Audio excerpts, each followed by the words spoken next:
Ernie had never been one to scare easily, but the old cornfield on the outskirts of town had a way of unsettling even the bravest of hearts.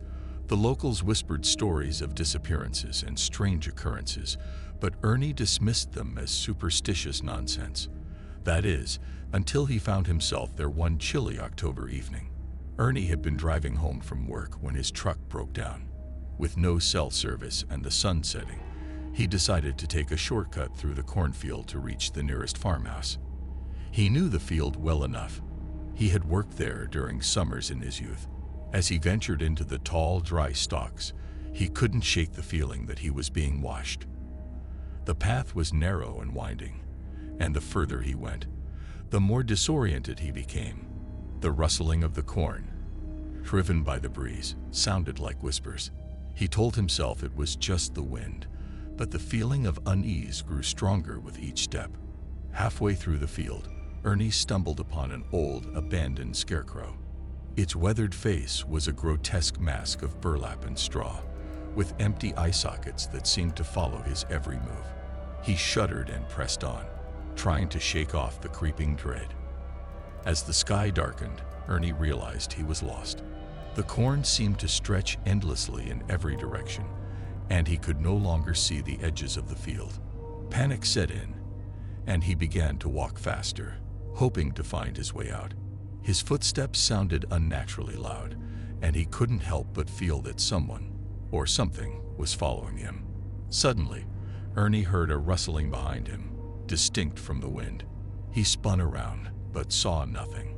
The cornfield was still, save for the occasional sway of the stalks. He took a deep breath and continued on. But the sound came again, closer this time. Heart pounding, Ernie broke into a run, crashing through the corn, desperate to escape. He burst into a small clearing, gasping for breath. In the center stood an old, dilapidated barn he didn't remember from his youth.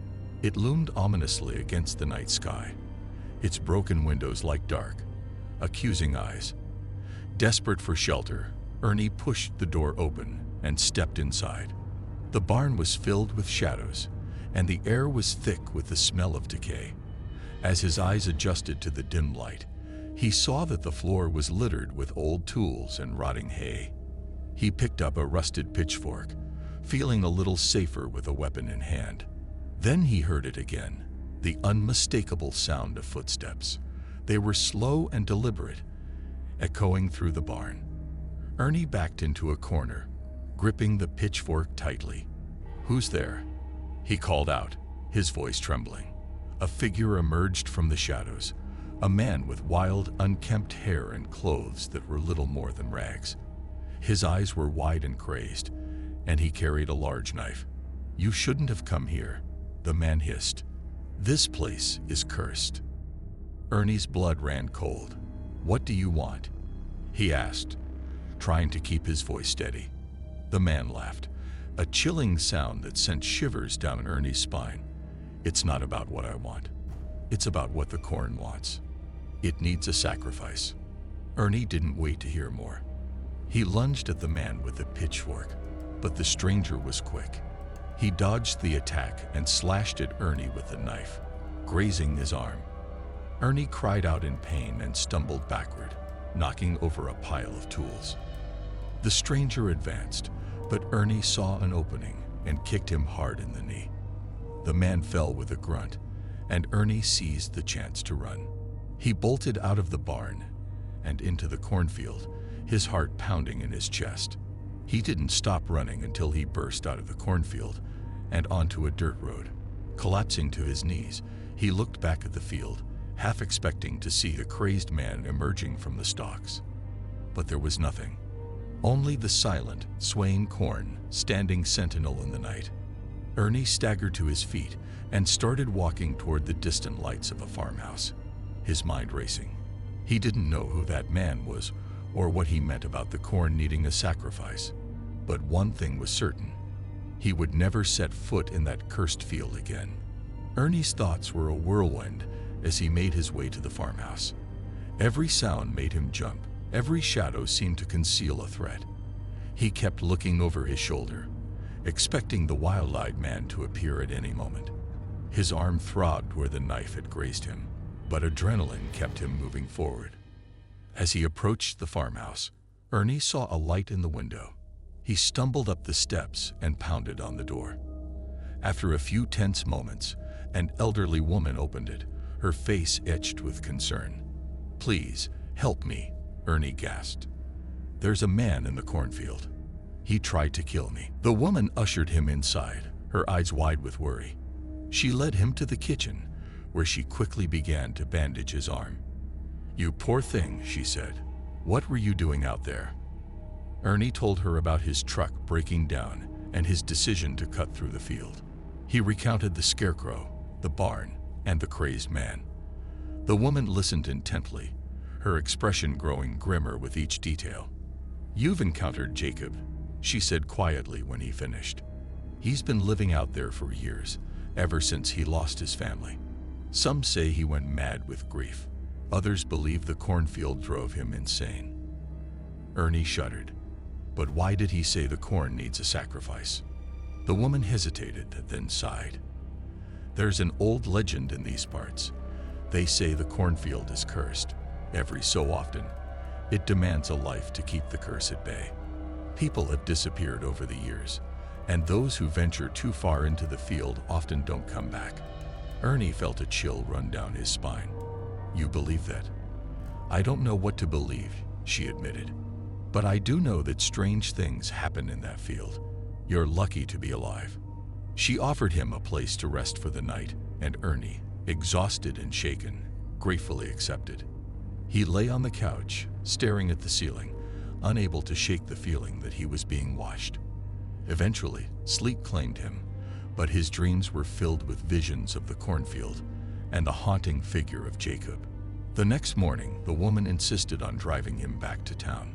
Ernie's truck was still where he had left it, but he couldn't bring himself to go near it. Instead, he called a tow service and waited by the roadside, his eyes never straying far from the edge of the cornfield. As he waited, Ernie made a decision. He would leave this town and never look back. The memories of that night would haunt him forever, but he couldn't let the fear consume him. He had survived, and that was enough. Weeks later, as Ernie packed up his belongings, he heard a knock on his door. It was the elderly woman from the farmhouse. She handed him a small wrapped package. "I thought you might want this," she said. "It's a protection charm. It might not be much, but it might help keep the nightmares at bay." Ernie accepted the gift with gratitude. As he left town for the last time, he glanced in the rearview mirror. The cornfield was barely visible in the distance, but he could feel its presence like a shadow in his mind. He drove on, determined to put the horrors of that night behind him. But deep down, he knew that the memory of the cornfield and the madness within it would never truly leave him. Ernie's life moved on, but the scars remained. He settled in a new town, far from any cornfields, and tried to rebuild. Yet, on quiet nights when the wind rustled through the trees, he could still hear the whispers of the corn, calling him back to the darkness he had escaped. And somewhere, in the heart of that cursed field, the scarecrow stood watch, its empty eyes a silent testament to the secrets buried within the corn. Daniel had always found the sight of endless rows of corn both comforting and eerie.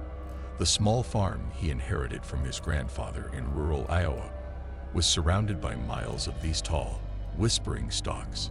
It was a place of childhood memories, yet it harbored a creeping unease he could never quite shake. One crisp autumn morning, as he walked along the edge of the cornfield, Daniel noticed something odd. A section of the corn was trampled down, creating a narrow path leading into the dense foliage. It was unusual for anything to disturb the uniformity of the field. Curious and a bit apprehensive, he decided to follow the trail. The further he went, the more the corn seemed to close in around him. The sunlight struggled to penetrate the thick canopy, casting long, ominous shadows. The air grew colder, and the rustling of the leaves sounded almost like whispers. Daniel couldn't shake the feeling that he was being watched. As he ventured deeper, he stumbled upon an old, decrepit scarecrow. It stood lifeless, its straw-filled body slouched, and its burlap sack head hanging low. Daniel felt a chill run down his spine. This scarecrow had not been there before. He had tended this field for months and knew every inch of it. He continued on, the path winding and twisting, seemingly leading him in circles. Hours passed, or maybe it was just minutes. Time seemed distorted. Suddenly, Daniel heard a faint sound. It was a rhythmic, metallic clanging coming from deeper within the field. His heart pounded as he followed the noise, each step feeling heavier than the last. The path led to a small clearing where an old, abandoned farmhouse stood. It was dilapidated, with broken windows and a sagging roof. The source of the clanging was clear now, an old weather vane, creaking in the wind atop the roof. Daniel's unease grew as he approached the house. He pushed open the creaking door and stepped inside. The interior was dark and smelled of mildew and decay. Dust motes danced in the slivers of light that managed to pierce through the grime-covered windows. He felt a strange sense of familiarity, as if he had been here before. Exploring the rooms, Daniel found old furniture covered in white sheets and family portraits on the walls, their faces obscured by layers of dust. One portrait caught his eye. It was of a young boy, strikingly similar to how he looked as a child. A sudden realization hit him. This was his grandfather's childhood home. A loud crash from upstairs broke the silence. Daniel froze, his pulse racing. Summoning his courage, he ascended the creaky staircase. The noise had come from a bedroom at the end of the hall. He pushed open the door and was met with a gust of cold air. The room was empty except for a large mirror hanging on the far wall. Daniel approached it cautiously. His reflection stared back at him, but something was off. The reflection seemed to move independently, its eyes following him with a piercing gaze. Suddenly, the figure in the mirror smiled, a sinister, knowing smile. Panicking, Daniel backed away, but the door slammed shut behind him. He was trapped. The room grew colder, and the whispers from the cornfield seemed to echo inside his head. He could hear his own heartbeat, loud and frantic. Desperate to escape, Daniel smashed the mirror with a nearby chair. The glass shattered, revealing a hidden passage behind it. Without hesitation, he climbed through the opening, finding himself in a narrow, dark tunnel. The tunnel led him back to the cornfield, but everything seemed different. The corn was taller, denser, and the sky was an ominous shade of gray. He could see the farmhouse in the distance, now looking even more foreboding. Feeling a mix of dread and determination, Daniel knew he had to uncover the truth behind the field and the strange occurrences. He steeled himself and started down the path again, the whispering corn surrounding him, as if guiding him towards an inevitable revelation. The whispers in the corn grew louder, more insistent. Daniel couldn't decipher the words, but they filled his mind with a sense of urgency. He pressed on, the path now seeming to shift and change under his feet. The air felt thicker, almost suffocating, as if the field itself were alive and breathing. As he walked, he noticed another trampled section of corn leading off the main path. Hesitant but curious, he veered off and followed it. The trail wound through the dense stalks and led him to a small clearing he had never seen before. In the center stood an ancient oak tree, its gnarled branches stretching towards the darkening sky. At the base of the tree, Daniel saw something that made his blood run cold, a small weathered tombstone. The inscription was barely legible, but he could make out a name and date, his grandfather's name, and the date of his death. Kneeling beside the grave, Daniel noticed a small rusted box half buried in the soil. He dug it out with trembling hands and pried it open. Inside were old photographs and letters. The photos showed his grandfather as a young boy, standing with a group of children in front of the very farmhouse he had just explored. The letters were written in his grandfather's handwriting, detailing strange occurrences in the cornfield and the eerie whispers that had haunted him throughout his life. The final letter was addressed to Daniel. "My dearest grandson," it began. "If you are reading this, it means you have found the truth I could never fully understand. The field has always been more than just a place to grow corn. It holds secrets, dark, ancient secrets that have plagued our family for generations. The whispers, the scarecrows, the shifting paths, they are all part of the field's curse. I tried to protect you, but I fear it is now your burden to bear. Be strong and trust your instincts. You are not alone. Daniel felt a wave of emotions: fear, confusion, determination. He knew he had to confront whatever force was at work in the field. As he stood up, he heard the whispers grow louder, forming coherent words for the first time. Join us, Daniel. Join us and understand. Determined to break the curse, Daniel returned to the farmhouse. He climbed through the shattered mirror again, into the dark tunnel. This time, the passage seemed shorter, leading him to a vast underground chamber. The walls were lined with roots and tendrils, pulsating with a strange, otherworldly light. In the center of the chamber stood a tall figure cloaked in shadow. "Who are you?" Daniel demanded, his voice echoing in the cavernous space. The figure stepped forward, revealing a face that was a twisted reflection of his own. "I am the guardian of this place, the keeper of its secrets. You have come to end the curse, but you must understand its origin first." The guardian extended a hand, and Daniel saw visions of the past.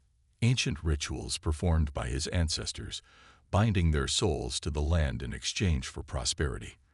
Over time, the pact had twisted, corrupting the field and claiming the souls of those who dared to seek its secrets. "You must break the cycle," the guardian said. "Destroy the source." Daniel realized what he had to do. He reached into his pocket and pulled out a lighter. With a deep breath, he set the old letters ablaze, the fire quickly spreading to the roots and tendrils lining the chamber. The guardian screamed, a sound that echoed through the field. The flames consumed everything in their path, and Daniel fled through the tunnel, emerging back into the cornfield. The whispers turned into cries of anguish, then silence. The corn around him began to wither and die, the once vibrant field now a wasteland of scorched earth and ash. As dawn broke, Daniel stood at the edge of the field, watching the sun rise over the horizon. The curse was lifted, and the land was free. He felt a sense of peace for the first time in his life, knowing that he had broken the cycle. But deep down, he knew the field's secrets would never truly be gone. They were a part of his family's legacy, a reminder of the darkness that can lurk beneath the surface of even the most idyllic places. As he walked back to his farmhouse, Daniel resolved to live a life of light, to honor his ancestors by ensuring the field's darkness would never return.